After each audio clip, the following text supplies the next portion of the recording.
ایک عمل دیتا ہوں، بہت زندگی میں کام آئے گا ان مبارک گھڑیوں کے حوالے سے. ایک عمل دیتا ہوں اور اس سے بہت فائدہ ہوگا. وہ عمل یہ ہے کہ آپ 2 تسبیح سورۃ فاتحہ کی پڑھیں، اول آخر 3 دفعہ درود شریف، اور سورۃ فاتحہ کی 2 تسبیح پڑھ کے اور اس کا ہدیہ حضور کے گھرانے کو ہدیہ کریں. اور اگر چاہیں تو 2 تسبیح سورۃ اخلاص کی پڑھ لیں، 2 تسبیح سورۃ اخلاص کی، اور اس کا ثواب حضور کے گھرانے کو ہدیہ کریں. اور یہ سورۃ اخلاص کا پڑھا ہوا ہدیہ اللہ کی رحمت سے نوروں میں، برکتوں میں اور اللہ کی رحمتوں میں پہنچتا ہے 100%. اور حضور کے گھرانے کو ہدیہ کریں. اور حضور کے گھرانے میں حضور کی بیویاں، بیٹیاں، داماد، نواسے، نواسیاں، یہ حضور کا گھرانہ ہے. اور اس حضور کے گھرانے میں یہ حسینی قافلہ بھی حضور کا گھرانہ ہے. ان کو ہدیہ کریں حضور کے گھرانے کو، اور جو مراد مانگے اللہ عطا کرتا ہے. اور یہ مسلسل عمل کرتے رہیں. آپ دن کے کسی وقت صبح شام 2 تسبیح سورۃ اخلاص پڑھ لیں، ہر دفعہ بسم اللہ الرحمن الرحیم 7 پڑھیں، اور اول آخر درود پاک پڑھیں، اور پھر یہ تسبیح آپ ان کی خدمت میں ہدیہ کر دیں. آپ کا کوئی مسئلہ ہے، آپ کی کوئی مشکل ہے، آپ کی کوئی پریشانی اور ناممکن ہے، اس مسئلے، مشکل اور پریشانی میں یقیناً آپ کے لیے خیر کی، برکتوں کی اور رحمتوں کی اور خوشیاں خوشحالوں کی راہیں کھلیں گی. بے اولاد ہیں، بے گھر ہیں، بے در ہیں، درد مند ہیں، مریض ہیں، کوئی افاقہ نہیں ہو رہا، جادو، جنات، اثرات، بندشیں، ناکامیاں، مشکلات، راستے بند ہیں، کوئی زندگی کی مشکل ہے جہاں آپ کہتے ہیں کہ بس ہم ٹھہر گئے ہیں اور اس کا حل صرف موت ہے، اس کے علاوہ کوئی راستہ نہیں، تو آپ بہت زیادہ حیرت انگیز یہ وظیفہ اور بہت حیرت انگیز یہ تجربہ پائیں گے اور اس کی برکات پائیں گے. چند دن، چند ہفتے زندگی میں اس کو شامل کریں. میرا تو مشورہ تھا کہ ساری زندگی اس کو اپنی زندگی میں، ساری زندگی اس کو اپنی زندگی میں شامل کر لیں. ساری زندگی اس کو اپنی زندگی میں شامل کر لیں.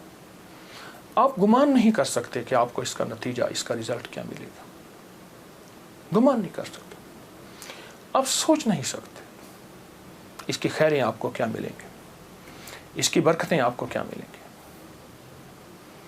میرے پاس اتنے تنگ دست اور پریشان لوگ آئے جو زندگی کی بازیاں ہار چکے تھے اور جو خدا نخواستہ خودکشی کا سوچتے تھے اور برے برے خیال آتے تھے.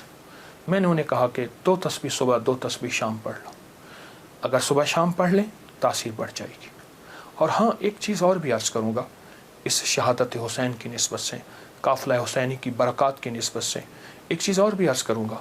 اگر یہی سارا دن پڑھتے رہیں، یعنی 2 تسبیح صبح شام پڑھ لیں اور سارا دن اس کے علاوہ کھلا پڑھتے رہیں، تو اس سے ایک فائدہ اور ہوگا، اور وہ فائدہ یہ ہوگا آپ کو، اور حیرت انگیز فائدہ ہوگا کہ آپ کی تاثیر زیادہ ہوگی، مسائل جلد حل ہوں گے، مشکلیں دور ہوں گی، پریشانیاں دور ہوں گی، اور آپ کو زندگی میں خیر کے موقع زیادہ ملیں گے، ترقیاں اور کامیابیاں بڑھ چڑھ کے ملیں گی. ان ہستیوں نے اللہ سے مانگنا سکھایا ہے، اللہ سے لینا سکھایا ہے، اور اللہ کے خزانے بھرے ہوئے ہیں. ان ہستیوں نے وہ زندگی کا سفر سکھایا ہے.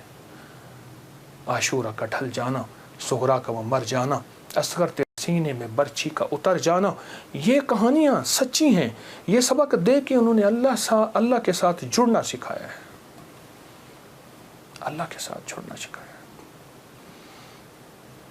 اور وہ ایک پیغام دے کر گئے ہیں کہ خیال کرنا، گردش ایام جو بھی آئے، عروج ہو یا زوال ہو، موسم موافق ہو یا نہ موافق ہو، زندگی کے سفر میں اللہ کو نہیں چھوڑنا، اور اس کے راستے نہیں چھوڑنے، اور اس کی سچی راہیں نہیں چھوڑنی، اور وہ سچی منزل نہیں چھوڑنی.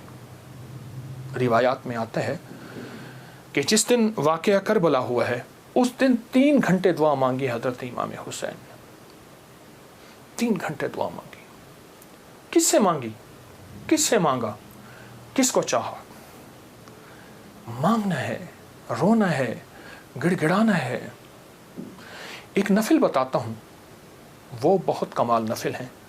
یہ نفل پڑھنے ہیں 9 محرم کی شام کو، اور پھر پڑھنے ہیں 10 محرم کی شام کو۔ 9 محرم کی شام کو مغرب کے بعد رات تک جب آپ کو سہولت ہو، اور 10 محرم کی شام کو مغرب کے بعد رات تک جب آپ کو سہولت ہو۔ 2 رکعت نماز نفل، جس کی پہلی رکعت میں سورۃ الکافرون 11 دفعہ اور دوسری رکعت میں سورۃ اخلاص 11 بار، یہ آپ نے پڑھنا ہے۔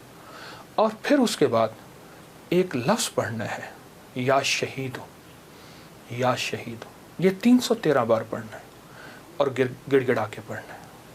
اور اب تک جتنے بھی شہید ہوئے اللہ کی محبت میں، انبیاء جتنے بھی شہید ہوئے، انبیاء شہید ہوئے، اور اہل البیت، اصحاب رسول، اور خاص طور پہ قافلہ حسین، ان کی شہادتوں اور اللہ کے ہاں ان کی مقبولیت، محبوبیت، اور اللہ کے ہاں ان کی مقبولیت کو سامنے رکھ کے اور اپنے مسائل کا تصور کرنا ہے۔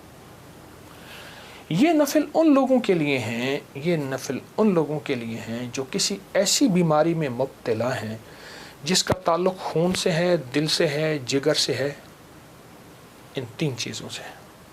جگر کی بیماریوں میں سارا ہیپیٹائٹس آ جاتا ہے، سارا یرکان آ جاتا ہے، سارا خون کی کمی، خون کا بننا آ جاتا ہے، اور دل کی بیماریوں میں سارے وساوس، ساری ٹینشن، ساری انزائٹی، سارا اسٹریس، سارا ذہنی کھچاؤ، تناؤ، دباؤ، اور ساری نیند کی کمی، اور دل گھٹا رہنا، ہر وقت پریشان رہنا، یا پھر دل کی بیماریوں میں ہائی بلڈ پریشر ہے، اور پھر اس کے علاوہ دل کی اور بیماری ہیں کہ اسٹینٹ ڈلنے کی ضرورت ہے، بائی پاس کی ضرورت ہے، فلاں فلاں، یہ ساری دل کی بیماریاں۔ اور خون کی بیماریوں میں جلدی بیماریاں، سکن کی بیماریاں، خون گاڑھا ہے، کولیسٹرول ہے، یوریا ہے، اس میں یورک ایسڈ ہے، یہ میں سمجھتا ہوں کہ جسم کی بیماریاں ہی یہی ہیں جتنے میں نے تذکرے کیے ہیں۔ یا شہید ہو پڑھیں گے اور ڈوب کے پڑھیں گے 313 دفعہ، سال میں 2 دن ہے سارے۔ اولیاء سے یہ بات ثابت ہے، جو عمل بتاتا ہوں میرے عمل کے ساتھ سند ہوتی ہے، حوالے ہوتے ہیں۔ کوشش ہے، دعویٰ نہیں کرتا کہ میرے ہر عمل کے ساتھ سند ہو، ثبوت ہوں، حوالے ہوں، بغیر حوالوں کے نہیں۔ تو یہ بڑی بڑی اولیاء ہستیوں سے ثابت ہے، اور صدیوں سے یہ سعادت چلی آ رہی ہے۔ اگر آپ یہ عمل کر لیں تو اس عمل سے بہت حیرت انگیز رزلٹ، نتیجے، خیریں اور برکتیں ملیں گی۔ بس صرف 2 دن کا عمل ہے، اور میرا تو مشورہ ہے اس عمل کو پھیلائیں۔ 2 نفل، پہلی رکعت میں سورۃ الکافرون، دوسری میں اخلاص، سلام کے بعد اول آخر 3 دفعہ درود شریف، اور 313 دفعہ یا شہید۔ اب میری طرف توجہ سے دیکھیں کہ یا شہید پڑھنا کیسے ہے۔ ہر دانے کے اوپر ڈوب کے پڑھنا ہے، گڑ گڑا کے پڑھنا ہے، یا شہید ہو۔ اور انبیاء کی شہادت، سارے انبیاء کی شہادت، اور میرے حضور کے صحابہ کے غزوات کی شہادتیں، جتنے غزوات ہوئے ان سب کی شہادتیں، اور آل رسول کی شہادتیں، اور اس کے بعد جتنے بھی اولیاء، صلحاء، اور جتنے بھی اللہ کی راہوں میں شہید ہونے والے، ان کی شہادتیں۔ فرمایا قیامت کا دن ہوگا، شہید کے ہاتھ پہ اس کا سر ہوگا، اور اس سے خون ٹپک رہا ہوگا، اور اللہ جل شانہ پوچھیں گے میرے بندے تو کیا لایا؟ تو وہ سر کی اوپر جو زبان ہوگی وہ بولے گی کہ یا اللہ یہ قربانی لایا ہوں، اور تیری راہوں کے اوپر اور تیرے راستوں میں، میری زندگی میں سب سے قیمتی چیز میری جان تھی، میں نے تیری راہوں میں دے دی۔ اللہ فرمائیں گے فرشتوں کیا تم گواہ ہو؟ میں ہاں یا اللہ ہم گواہ ہیں۔ فرمایا تم سچ کہتے ہو، لے جاؤ، اور جنت کے سارے دروازے پکاریں گے آپ ہماری طرف آئیں، آپ ہمارے پاس آئیں، اور فرمایا وہ مہکتے چہکتے جنت میں داخل ہوں گے۔ شہداء کی اللہ کے ہاں بہت قیمت ہے، شہداء کی قیمت ہے۔ تو آپ جب یہ عمل کریں گے، اس عمل کے ساتھ ایک حیرت انگیز برکتیں ان کی مل جائیں گی، سعادتیں مل جائیں گی۔ اور میں بعض شہداء ایسے ہیں جو قیامت کے دن اکیلے نہیں جائیں گے، وہ ساتھ لے کے جائیں گے۔ حاجی سفارش کرے گا، حدیث میں آتا ہے، مفہوم ہے۔ حافظ قرآن عامل بعامل سفارش کرے گا، آقا کا فرمان ہے صلی اللہ تعالی علیہ وسلم کا، اور شہید سفارش کرے گا، اور بھی بہت سے لوگ سفارش کریں گے۔ تو اس عمل کے کرنے والا شہداء کے ساتھ نسبتیں پاتا ہے۔ اور اس عمل کے کرنے والے کے تعلق شہداء کے ساتھ ہے. اس عمل کو ضرور کیجیے گا اور زندگی کی ترتیب بنا لیں. 9 اور 10 محرم کو اس عمل کو کبھی نہ بھولیے گا.